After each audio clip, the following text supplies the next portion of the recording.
Hi friends, welcome back to my YouTube channel. Friends, water ಬಾಟಲ್ನ waste ಅಂತ ಬಿಸಾಡೋಕೆ ಮುಂಚೆ ಖಂಡಿತ ವಿಡಿಯೋನ ಸ್ಕಿಪ್ ಮಾಡಿದ್ರೆ ಎಂಡ್ವರೆಗೂ ನೋಡಿ. ಈ ವಾಟರ್ ಬಾಟಲಿಂದ ಒಂದು ಒಳ್ಳೆ ಕಿಚನ್ ಆರ್ಗನೈಸರನ್ನು ನಾವು ಮನೆಯಲ್ಲೇ ರೆಡಿ ಮಾಡ್ಕೋಬೋದು. ಒಂದು ಒಳ್ಳೆ ಟೀ ಸಾಸರ್ಗಳನ್ನ, ಟೀ ಕಪ್ಪಸ್ನ ಇಟ್ಕೊಳ್ಳೋ ಅಂಥ ಆರ್ಗನೈಸರ್ ಮನೆಯಲ್ಲೇ ರೆಡಿ ಮಾಡ್ಕೋಬೋದು. ಸ್ಕಿಪ್ ಮಾಡಿದಿರ ವಿಡಿಯೋನ ನೋಡಿ ಅಂತ ಕೇಳ್ಕೊತೀನಿ ಫ್ರೆಂಡ್ಸ್. ಈಗ ಮೊದಲನೇ ಟಿಪ್ಪು ನೋಡಿ, ಪೇಸ್ಟು ಖಾಲಿ ಆಗಿದ್ಮೇಲೆ ಫುಲ್ ಖಾಲಿ ಆಯಿತು ಅಂತ ನಾವು ಏನು ಮಾಡ್ತೀವಿ, ಕಸದ ಬುಟ್ಟಿಗೆ ಬಿಸಾಕ್ತಾ ಇರ್ತೀವಿ. ಬಿಸಾಕೋ ಬದಲು ಈ ಥರ ನಾವು ರಿಯೂಸ್ ಮಾಡ್ಕೋಬೋದು. ನೋಡಿ, ರೂಮಲ್ಲೇ ಆಗಲಿ ಇಲ್ಲ ಮೇನ್ ಡೋರೇ ಆಗಲಿ ಈ ಥರ ಬಾಗಿಲು ಮುಂದಕ್ಕೆ ಬರ್ತಾನೆ ಇರುತ್ತೆ. ಕೆಲವೊಂದು ಸಾರಿ ಕೆಲವೊಂದು ರೂಮ್ಗಳಲ್ಲಿ ಆಗಲಿ ಇಲ್ಲ ಎಂಟ್ರೆನ್ಸ್ ಡೋರ್ ಆದರೂ ಓಕೆ, ಈ ಥರ ಬರ್ತಾ ಇರುತ್ತೆ. ಏನಾಗುತ್ತೆ ಅಂದರೆ ಮಕ್ಕಳು ಅಕಸ್ಮಾತು ಒಳಗಡೆ ಆಚೆ ಓಡಾಡಿದಾಗ ಕೈ ಕೊಡೋ ಸಾಧ್ಯತೆ ತುಂಬಾ ಇರುತ್ತೆ. ನೋಡಿ, ಆ ಥರ ಇದ್ದಾಗ ಇದನ್ನು ಬಿಸಾಡೋ ಬದಲು ಪೇಸ್ಟ್ನ ಈ ಥರ ಒಂದು 4 ಫೋಲ್ಡ್ ಮಾಡ್ಕೋಬೇಕು. ಈ ಥರ ವಿಡಿಯೋದಲ್ಲಿ ತೋರಿಸೋ ರೀತಿಯಲ್ಲಿ ಒಂದು 4 ಫೋಲ್ಡ್ ಮಾಡಿಕೊಂಡು ಈ ಥರ ಬಾಗಿಲಿಗೆ ಕೊಡೋದ್ರಿಂದ ನೋಡಿ ಬಾಗಿಲು ಮುಂದಕ್ಕೆ ಹಿಂದಕ್ಕೆ ಸರಿಯೋದಿಲ್ಲ. ಹಾಗೆ ಮಕ್ಕಳಿಗೂ ಅಷ್ಟೇ ತುಂಬ ಸೇಫು ಅಂತಲೇ ಹೇಳ್ಬೋದು. ಮಕ್ಕಳಿಗೆ ಕೈ ಎಲ್ಲ ಕೊಡ್ತಾ ಇರ್ತಾರೆ, ಒಂದೊಂದು ಸರಿ ನಾವು ನೋಡಿಕೊಂಡೇ ಇರೋಕ್ಕಾಗೋದಿಲ್ವಲ್ಲ, ಈ ಥರ ಯೂಸ್ ಮಾಡ್ಕೋಬೋದು ಪೇಸ್ಟ್ನ. ಈಗ ನೆಕ್ಸ್ಟ್ ಟಿಪ್ ನೋಡೋಣ.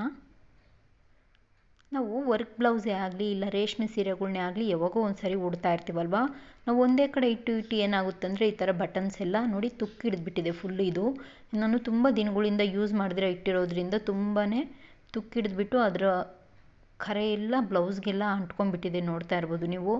ನೋಡಿ, ಈ ಥರ ಇದ್ದಾಗ ನಾವು ಏನು ಮಾಡಬೇಕಪ್ಪ ಅಂತಂದರೆ, ನಾವು ಈ ಥರ ಸ್ಟೀಲ್ವು ಕೆಲವೊಂದು ಸಾರಿ ಕ್ವಾಲಿಟಿ ಇಲ್ದಿರೋ ಅಂಥ ಬಟನ್ಸ್ನ ಟೈಲರ್ ಶಾಪಲ್ಲಿ ಹಾಕಿರ್ತಾರೆ. ನಾವು ಏನು ಮಾಡೋಕ್ಕೂ ಆಗೋದಿಲ್ಲ. ನಾವು ತಂದಾಗ ನಾವು ಅವಾಗ ಯೂಸ್ ಮಾಡ್ತಾಯಿದ್ರೆ ಸರೋಗುತ್ತೆ, ಯೂಸ್ ಮಾಡಲ್ಲ ಅಂದಾಗ ಈ ಥರ ಆಗ್ತಾ ಇರುತ್ತೆ ಫ್ರೆಂಡ್ಸ್. ಆ ಥರ ಇದ್ದಾಗ ನೋಡಿ, ವೈಟ್ ಕಲರು ಟ್ರಾನ್ಸ್ಪರೆಂಟ್ ಟೇಪ್ ಇರುತ್ತಲ್ಲ, ಅದು ಬೇಕಾದ್ರೂ ಹಾಕ್ಕೋಬೋದು. ನನ್ನ ಹತ್ರ ಅದಿರಲಿಲ್ಲ, ಅದಕ್ಕೋಸ್ಕರ ಈ ಥರ ಡೆಕೋರೇಷನ್ಗೆಲ್ಲ ಯೂಸ್ ಮಾಡೋವಂಥ ಟೇಪ್ ಇರುತ್ತಲ್ವ, ಅದನ್ನು ನಾನು ಈ ಬಟನ್ಸ್ ಸೈಡ್ ಯಾವ ಸೈಡ್ ಇರುತ್ತೋ ಆ ಸೈಡ್ಗೆ ನಾನು ಬಟನ್ಸ್ ಮೇಲೆ ಈ ಥರ ಅಂಟಿಸ್ಕೊಂಡಿದ್ದೀನಿ. ಈ ಥರ ಅಂಟಿಸ್ಕೊಳೋದ್ರಿಂದ ನಾವು ಅದು ತುಕ್ಕಿ ಹಿಡಿಯೋದಿಲ್ಲ, ಹಾಗೆ ಅದ್ರ ಮಾರ್ಕು ಬೇರೆ ಆಪೋಸಿಟ್ ಇರೋವಂಥ ಪ್ಲೇಸ್ಗೆ ಆಗೋದಿಲ್ಲ ಫ್ರೆಂಡ್. ಬ್ಲೌಸು ಸ್ಟಿಚ್ ಮಾಡಿಸ್ಕೊಂಬಂದಮೇಲೆ ಈ ರೀತಿಯಾಗಿ ಬಂದಮೇಲೆ ನಾವು ಈ ಥರ ಹಾಕಿಡೋದ್ರಿಂದ ಯಾವುದೇ ರೀತಿ ತುಕ್ಕಿ ಹಿಡಿಯೋದಿಲ್ಲ ಫ್ರೆಂಡ್ಸ್. ಈ ಟಿಪ್ ಇಷ್ಟ ಆದರೆ ಖಂಡಿತ ನೀವು ಟ್ರೈ ಮಾಡಿ ನೋಡಿ. ಈಗ ನೆಕ್ಸ್ಟ್ ಟಿಪ್ ನೋಡೋಣ.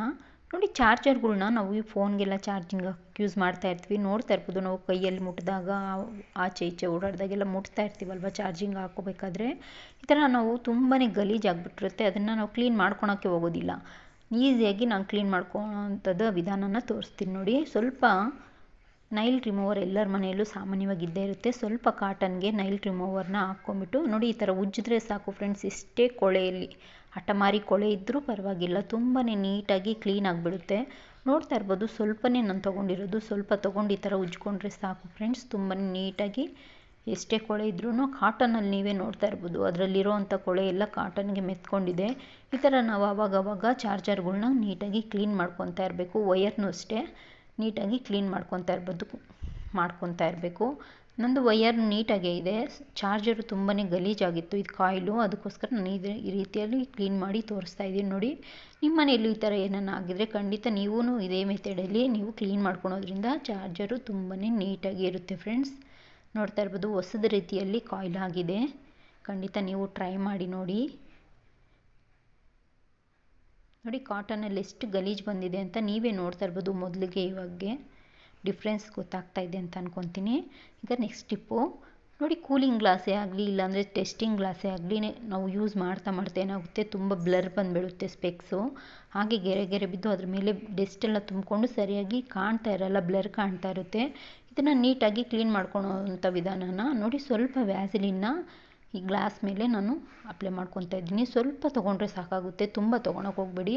ನೋಡಿ, ಸ್ಪೆಕ್ಸಲ್ಲಿ ಕೊಟ್ಟಿರ್ತಾರಲ್ಲ ಆ ಬಟ್ಟೆ ಆದರೂ ಪರವಾಗಿಲ್ಲ, ಆ ಬಟ್ಟೆ ಇಲ್ಲ ಅನ್ನೋರು ಮಕ್ಕಳಿಗೆ ನಾವು ಯೂಸ್ ಮಾಡ್ತೀವಲ್ಲ ಈ ಸ್ಮೂತ್ ಕರ್ಚಿಪ್ಸು, ಆ ಕರ್ಚಿಪ್ಪು ಹ್ಯಾಂಡ್ ಕರ್ಚಿಪ್ಪಿಂದ 2 ಸೈಡು ಈ ಥರ ಬೆರಳು ಸಹಾಯದಿಂದ ನೀಟಾಗಿ ಸ್ಮೂತಾಗಿ ರಬ್ ಮಾಡ್ಕೋಬೇಕು. ಈ ಥರ ಮಾಡ್ಕೊಳೋದ್ರಿಂದ ನಾವು ವ್ಯಾಸ್ಲಿನಿಂದ ಕ್ಲೀನ್ ಮಾಡೋದ್ರಿಂದ ತುಂಬಾ ಕ್ಲೀನ್ ಆಗುತ್ತೆ ಗ್ಲಾಸು, ಹಾಗೆ ಕ್ಲಿಯರಾಗೂ ಕಾಣುತ್ತೆ ಫ್ರೆಂಡ್ಸ್. ಆ ಥರ ಗೆರೆ ಏನೇ ಬಿದ್ದಿದ್ರೂ ಅದೆಲ್ಲ ಕ್ಲಿಯರ್ ಆಗುತ್ತೆ. ಖಂಡಿತ ಟ್ರೈ ಮಾಡಿ ನೋಡಿ, ಟ್ರೈ ಮಾಡಿಬಿಟ್ಟೆ ನಾನು ಕಮೆಂಟ್ ಮಾಡಿ ತಿಳಿಸಿ ಫ್ರೆಂಡ್ಸ್.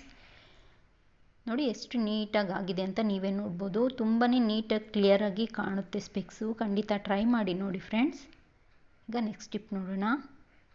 ನೋಡಿ, ಟೈಲರಿಂಗ್ ಮಾಡೋರಂಥ ಮನೆಯಲ್ಲಿ ಇಲ್ಲ ನಾವೇ ಆಗಲಿ ಬಿಡಿ ಈ ಥರ ದಾರಗಳ್ನಂತೂ ಯೂಸ್ ಮಾಡ್ತಾ ಇರ್ತೀವಿ ಬಟ್ಟೆ ಸ್ಟಿಚ್ ಮಾಡ್ಕೊಳಕ್ಕೆ ಹೇಮಿಂಗ್ ಮಾಡೋಕ್ಕೆಲ್ಲ. ಅದು ಒಂದರಲ್ಲೊಂದು ಹಾಕಿಟ್ಟಾಗ ಒಂದಕ್ಕೊಂದು ಸುತ್ತಕೊಂಡು ಎಲ್ಲ ಸಿಕ್ಕಾಗ್ಬಿಡ್ತಾ ಇರುತ್ತೆ. ನೋಡಿ ಆ ಥರ ಆಗಬಾರ್ದು ಅಂತಂದರೆ ನಾವು ವೇಸ್ಟ್ ಸ್ಟಿಕ್ಕರ್ಸ್ ಅಂತೂ ಯೂಸ್ ಮಾಡದಿರೋವಂಥ ಸ್ಟಿಕ್ಕರ್ಸು ಸೈಡ್ಗೆ ಹಾಕಿರ್ತೀವಿ. ಆ ಸ್ಟಿಕ್ಕರ್ಸ್ನ ಒಂದನ್ನು ತೊಗೊಂಡು ಆ ಎಡ್ಜ್ ಯಾವುದು ಎಲ್ಲಿರುತ್ತೋ ಆ ಎಡ್ಜ್ಗೆ ನಾವು ಎಂಡ್ ಪಾಯಿಂಟ್ಗೆ ಈ ಥರ ಸ್ಟಿಕ್ಕರ್ ಒಂದು ಹಾಕ್ಕೊಬೇಕು. ಈ ಥರ ಹಾಕೋದ್ರಿಂದ ಯಾವುದೇ ರೀತಿ ದಾರ ಬಿಚ್ಕೊಳೋದಿಲ್ಲ, ಒಂದಕ್ಕೊಂದು ಅಂಟ್ಕೊಳೋದು ಇಲ್ಲ, ಸಿಕ್ಕು ಆಗೋದಿಲ್ಲ ಫ್ರೆಂಡ್ಸ್. ನೋಡಿ ಎಷ್ಟೇ ದಾರ ಇರಲಿ ಬಿಡಿ, ನೀವು ಈ ಮೆಥಡ್ನ ಯೂಸ್ ಮಾಡೋದ್ರಿಂದ ಸಿಕ್ಕಾಗೋದಿಲ್ಲ ಥ್ರೆಡ್ಗಳು. ಬಿಚ್ಕೊಳೋಕ್ಕೂ ಅಷ್ಟೇ ತುಂಬಾ ಸುಲಭವಾಗಿ ನಾವು ತೆಕ್ಕೊಬೋದು. ಹಾಗೆ ಅಲ್ಲಿಗೆ ಅಂಟಿಸ್ಕೊಂಡ್ಬಿಟ್ರೆ ಸಾಕು, ತುಂಬ ಈಸಿಯಾಗಿ ನಾವು ದಾರಗಳ್ನ ಕ್ಯಾರಿ ಮಾಡ್ಬೋದು ಫ್ರೆಂಡ್ಸ್. ಖಂಡಿತ ನೀವು ಟ್ರೈ ಮಾಡಿ ನೋಡಿ. ನಿಮ್ಗೆ ಏನನ್ನ ಟೈಲರಿಂಗ್ ಮಿಷಿನ್ ಮಾಡೋ ಅಂಥವ್ರು ಇದ್ದರೆ ಈ ಟಿಪ್ನ ಫಾಲೋ ಮಾಡಿ. ಈಗ ನಾವು ಸೀರೆಗಳ್ನ ಫೋಲ್ಡ್ ಮಾಡೋ ವಿಧಾನನ ತೋರಿಸ್ಕೊಡ್ತೀನಿ. ನಾವು ಸಾಮಾನ್ಯವಾಗಿ ಈ ರೀತಿಯಾಗಿ ಫೋಲ್ಡ್ ಮಾಡಿ ಬ್ಲೌಸ್ ಅದರೊಳಗಡೆ ಇಟ್ಬಿಟ್ಟು ಫೋಲ್ಡ್ ಮಾಡಿ ಎತ್ತಿಕ್ಕೆ ಬಿಡ್ತಾ ಇರ್ತೀವಿ.